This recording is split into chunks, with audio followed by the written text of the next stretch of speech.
প্রেজেন্টে আমাদের কাছে অ্যাভেলেবল জিনিস আছে যেগুলো নিয়ে আমরা আনন্দে থাকতে পারি। প্রেজেন্টের সবচেয়ে বড় যে অ্যাসেট তোমার কাছে যে বডি, মাইন্ড এটা আছে। এটা নিয়ে তুমি আনন্দে থাকতে পারো, সুখে থাকতে পারো। এটাকে যদি সঠিকভাবে বোঝো। অনেক সময় আমাদের কাছে মা-বাবা থাকে, তাদেরকে আমরা কদর করি না, তাদের ভ্যালু বুঝি না। ধীরে, ধীরে ছোট, ছোট জিনিসের ভ্যালু বুঝতে হবে। এই যে আমার পেছনে সুন্দর নেচারটা দেখছো? একটা সময় আমি মরে যাচ্ছিলাম ৩.৫ বছর আগে। আজকে যদি এই নেচারকে আমি না ফিল করা শিখতাম, তাহলে আমি বেঁচে থাকতাম না। তো এই নেচারের জন্য তুমি বেঁচে আছো। প্রেজেন্টে তাকে ফিল করো, তবেই তো তুমি সুখ পাবে। নেচারের যখন সুন্দরতা তুমি দেখবে, তখন তুমি ভেতর থেকে সুখ অনুভব করবে। যখন তুমি তোমার মধ্যে ঢুকে দেখবে যে তুমি কোনটাতে বেস্ট, তুমি কোথায় ইমপ্রুভ করতে পারো, তুমি তোমার জীবনকে কত সুন্দর করে সাজাতে পারো, তখনই সুখ পাবে। সুখ বাইরে কোথাও নেই, সুখ এখন এই মুহূর্তে আশেপাশে সব জায়গায় আছে, আর নিজের মধ্যে আছে। সব খেলা এখানকার। জীবনের প্রতি প্রসপেক্টিভ চেঞ্জ করলে অটোমেটিক তুমি সুখী হয়ে যাবে। ৫,০০০ টাকাতেও সুখে থাকা যায়, যদি অনেক ইচ্ছা, চাওয়া পাওয়া, আশা না পাওয়া এগুলোকে ছেড়ে দিতে পারি আমরা। কিন্তু আমরা ছাড়তে চাই না, ছাড়তে শিখিনি আমরা, দ্যাটস ওয়াই আমরা সুখ পাই না, প্রেজেন্টে থাকতে পারি না। তো আমি যতটুকু আমার লাইফ থেকে রিয়েলাইজ করেছি সেটা শেয়ার করলাম। আমি চাই না যে তুমি পাগলের মতন এদিক ওদিক ছোটো, কারণ আমিও একটা সময় ছুটেছি। আলটিমেট দিন শেষে আমি একটা জিনিস বুঝেছি, যা আছে এই প্রেজেন্টে আছে। না আমি জানি যে কালকে আমার সাথে কী হবে, ভালো হতে পারে, খারাপও হতে পারে। আমি কেন ভাববো যে কালকে আমার সাথে খারাপ হবে? আমি কেন ভাববো যে কালকে আমার সাথে ভালো হবে? কালকের অপেক্ষায় আমি কেন থাকবো যে কালকে আমার জীবনে কোনো কিছু আসবে বা ভালো সময় আসবে তবে গিয়ে আমি ভালো থাকবো? আজ এখন যতটুকু যেমন আছে আমি অ্যাকসেপ্ট করবো প্রেজেন্টে, এবং যতটা সম্ভব ভালো থাকার চেষ্টা করবো। যখন আমি আলু ভাতে ভাতও খাচ্ছি, তখন আমি বুঝতে পারি যে এটাও অনেকের কাছে নেই। যদি আমি একটু ভালো করে মন দিয়ে খাই এবং এর ভ্যালু বুঝি, তাহলে সুখ এখানেই আছে। যে প্রচুর খিদে, যার প্রচুর খিদে পেয়েছে, তাকে তুমি এত কটা ভাত আর এইটুকু আলু ভাতে দিলেও না সে কমপ্লেন করবে না, সে বিন্দাস মন ভরে খেয়ে নেবে। আর এগুলো ফিল করার জিনিস। সুখ ফিল করার জিনিস, সুখ শুধু ফিল করার জিনিস। সুখ প্রেজেন্টে আসে, আর এটা বুঝতে বুঝতে অনেক সময় লেগে গেছে আমার। তাই আমি তোমাদের কাছে শেয়ার করলাম, যাতে তুমি পাগলের মতন এদিক ওদিক না ছুটো। কেউ আসবে তোমার লাইফে তবে গিয়ে তুমি সুখী হবে, টাকা এলে তবে গিয়ে সুখী হবে। টাকা নেই তোমার পাশে, তাহলে তোমার মা বাবা, তোমার হাত, তোমার পা, তোমার কান এগুলো ভ্যালু রাখে না তোমার কাছে। প্রেজেন্ট মুভমেন্ট ভ্যালু রাখে না। প্রেজেন্টে তোমার যে যে সম্পর্কগুলো আছে, যাদের সাথে বসে তুমি আনন্দ করো, সুখের সময় কাটাও, তাদের কোনো ভ্যালু থাকে না। আসলে তাদের ভ্যালু থাকে না, কারণ আমাদের মাথায় তো অন্য কিছু চলে, যে টাকা নেই, টাকা নেই, টাকা নেই। বন্ধুর সাথে হাসছি, সেটা আমাদের কাছে খুব ছোট ম্যাটার। ফ্যামিলির সাথে বসে খাচ্ছি, সেটা খুব ছোট ম্যাটার। এক একজনের কাছে ফ্যামিলি থাকে না, এক একজন দুবেলা দুমুঠো খেতে পায় না। তো তারা কী করবে? তারা কি বলবে? অনেকের কাছে চোখ নেই, হাত নেই, কান নেই, তারা কি বলবে? তারা দুঃখী। আসলে ফিল করাতেই সুখ আছে। জীবনকে ফিল করতে হয়। জীবনের প্রত্যেকটা মুহূর্তে সুখও আছে, দুঃখও আছে, দুঃখও থাকবে, স্বাভাবিক। আর সবচেয়ে বড় কথা হচ্ছে, তুমি দুঃখ চাও না, শুধু সুখ চাও। তুমি সুখের অপেক্ষায় বসে আছো। তুমি অ্যাকসেপ্ট করতে চাইছো না জীবন মানে দুঃখ এবং সুখ দুটোই। তো দুটোই আসতে পারে, যখন হোক আসতে পারে। সো অ্যাকসেপ্ট করো এটাকে, এবং প্রেজেন্টে থাকার চেষ্টা করো। নিজের ভ্যালু বোঝো। তোমার কাছে কী কী আছে প্রেজেন্টে, সেগুলোর ভ্যালু বোঝার চেষ্টা করো। সেগুলোর মধ্যে সুখ খোঁজার চেষ্টা করো।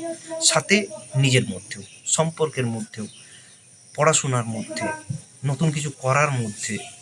এই যেমন আমি এখন ভিডিও বানাচ্ছি, এর মধ্যেই আমি সুখ খুঁজে নিচ্ছি। আমি কোটিপতি নই, বা আমার লাইফে সব কিছু ঠিকঠাক চলছে না, তবুও আমি সুখ খুঁজে পাচ্ছি, তবু আমি হাসছি। যখন এই ভিডিওটা বানানো হয়ে যাবে, তখন আমি এখানে ০.৫ ঘন্টা বসবো, বসে এই নেচারকে অবজার্ভ করব। লাইফে হাজার প্রবলেম থাকা সত্ত্বেও, কারণ আমি সেই প্রবলেমগুলোকে এক চটকিতে সলভ করতে পারবো না, সো আমি পাগলের মতন ছুটতে পারি না।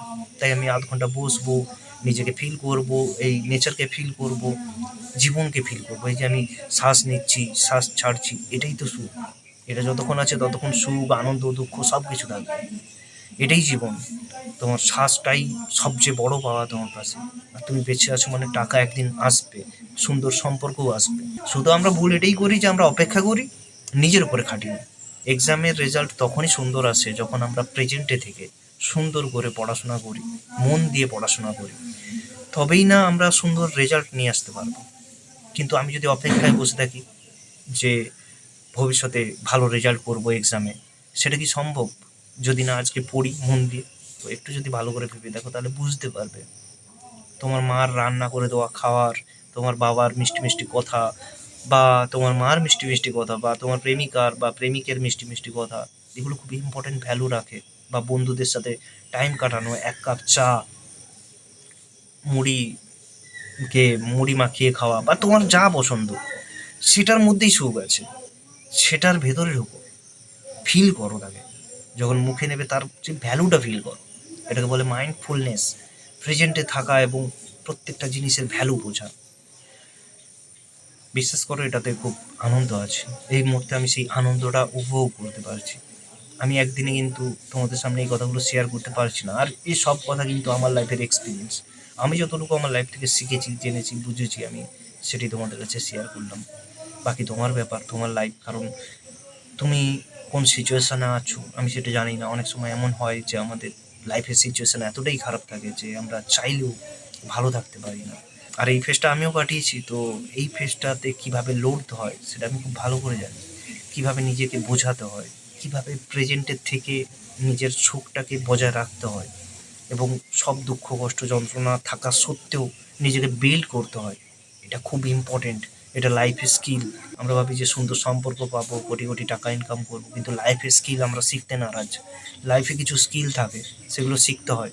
ধৈর্য শক্তি, সহন শক্তি, এগুলো লাইফের স্কিল। এগুলো শুধু কেরিয়ারে নয়, সব জায়গাতে লাগে। এই লাইফকে বাঁচার জন্য তোমাকে এগুলো ডেভেলপ করতে হবে ডে বাই ডে। সহন শক্তি, সহন শক্তি তোমাকে সহ্য করতে ক্ষমতা দেবে। অনেকের মধ্যে সহ্য ক্ষমতা থাকে না, তারা আত্মহত্যা করে নেয় বা পালিয়ে যায়, ভাবে যে আমি মরে গেলেই শান্ত হব। তো এগুলো আমার ক্ষেত্রেও হয়েছে, মানে অদ্ভুতভাবে আমি ফেস করেছি আমার লাইফে। গত 3.5 বছরে বিশ্বাস করো আমাকে পুরো লাইফ ভেঙে ছেড়েছে, আবার নতুন করে গড়েওছে। না ভাঙলে কোনোদিনও আমি গড়তাম না। 3.5 বছর আগে আমার জীবন পুরো শেষ হয়ে যাচ্ছিল। সেখান থেকে আজ আমি তোমাদের সামনে এইভাবে কথা বলছি, তোমাদেরকে উল্টে আমার লাইফের লেসনগুলো শেয়ার করছি। এবার আমি জানি না যে তোমরা আমার কথাগুলো নেবে কি নেবে না, তবে আমি আমার বেস্ট দিয়েই শেয়ার করছি, যাতে আমারও ভালো হয়, তোমারও ভালো হয়। আর আমার ভালো কি, আমার ভালো লাগছে। শুধু নেম ফ্রেম কামাবো বলে আমি এতদিন ধরে ভিডিও বানাই না। আমি যখনই কিছু শিখি তখন সেটা তোমাদের সামনে শেয়ার করি। Thank you.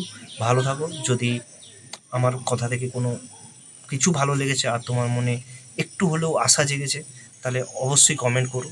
আর পারলে সাবস্ক্রাইব করে দিও, কারণ আরও অনেক কিছু দেওয়ার আছে। আমি তো বুঝতে পারছি না, আমার তো কারোর সাথে সেভাবে কানেকশান বিল্ড হয়নি।